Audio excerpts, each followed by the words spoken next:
এই বৃদ্ধ মহিলাটা জুয়া খেলার জন্য তার সোনার দাঁতটাকে বিক্রি করে দেয়, যাতে করে সে জুয়া খেলে অনেকগুলো সোনা জিতে কোটিপতি হতে পারে। কিন্তু সে যখন জুয়া খেলতে শুরু করে তখন সে চালাকি করে জিতার জন্য আসল গুটিটাকে সরিয়ে সেখানে একটা নকল গুটি পাল্টে দেয়। এরপর সে সুইচ অন করে তার নকল গুটিটাকে মেরে দেয়, কিন্তু সে তবুও হেরে যায়। কিন্তু ক্যাসিনোর লোকেরা যখন তার গুটিটাকে নিয়ে যাচ্ছিল তখনই বৃদ্ধ মহিলাটা চালাকি করে তার কানের ডিভাইসটাকে অন করে দেয়, যার কারণে তার গুটিটা একটা রোবটে পরিণত হয়ে যায়। এরপর সে ট্রে থেকে নেমে ম্যানেজারের কি কার্ড চুরি করে ডাস্টবিনে ফেলে দেয়, কিন্তু তখনই সেই বৃদ্ধ মহিলাটা ডাস্টবিনের মধ্যে লুকিয়ে সেই কি কার্ডের মাধ্যমে লিফটের মধ্যে ঢুকে যায়। কিন্তু যখনই বৃদ্ধ মহিলাটা তার প্ল্যানটাকে শুরু করে তখনই ম্যানেজার জানতে পারে তার কি কার্ড চুরি হয়ে গেছে। এজন্য সে জলদি করে চোরকে ধরার জন্য অ্যালার্ম বাজিয়ে দেয়। কিন্তু বৃদ্ধ মহিলাটা কোনো ভয় না পেয়ে তার পকেট থেকে লেজার পয়েন্টার বের করে লিফটের ছাদটাকে কেটে ফেলে। এরপর সে সেখান দিয়ে লুকিয়ে লুকিয়ে সোনা চুরি করার জন্য সোনার সিন্ধুকের কাছে পৌঁছে যায়। কিন্তু সে প্রথমে তার রোবটটাকে সিন্ধুক খোলার জন্য লেজারের ভিতর দিয়ে পাঠিয়ে দেয়। তখন তার রোবট সব লেজারগুলোকে অতিক্রম করে সিন্ধুকটাকে খুলে ফেলে। এরপর বৃদ্ধ মহিলাটাও তার গ্লাভস পরে লেজার ট্র্যাপের মধ্যে লাফ মেরে দেয়। তার গ্লাভসটা এতটাই মজবুত ছিল যে সেই স্পাইডারম্যানের মতো দেয়ালের উপর দিয়ে হাঁটতে পারত।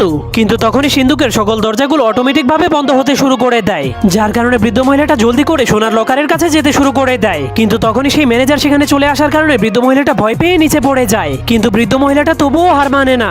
সে তার হাঁটুর উপরে ব্যথার মলম লাগিয়ে স্লিপ কেটে কেটে শেষ পর্যায়ে সিন্ধুকের মধ্যে ঢুকে যায়। কিন্তু তখনই সেই ম্যানেজার স্লিপ কেটে নিচে পড়ে যায়। কিন্তু সে তার ফিঙ্গারপ্রিন্টের মাধ্যমে সিন্ধুক খোলার পর দেখতে পায় সেখান থেকে কোনো সোনাই চুরি হয়নি, কিন্তু শুধুমাত্র সেই বৃদ্ধ মহিলার সোনার দাঁতটাই চুরি হয়ে গিয়েছিল। কারণ বৃদ্ধ মহিলাটা শুধুমাত্র তার সোনার দাঁতটাকেই চুরি করার জন্য এত পরিশ্রম করেছিল।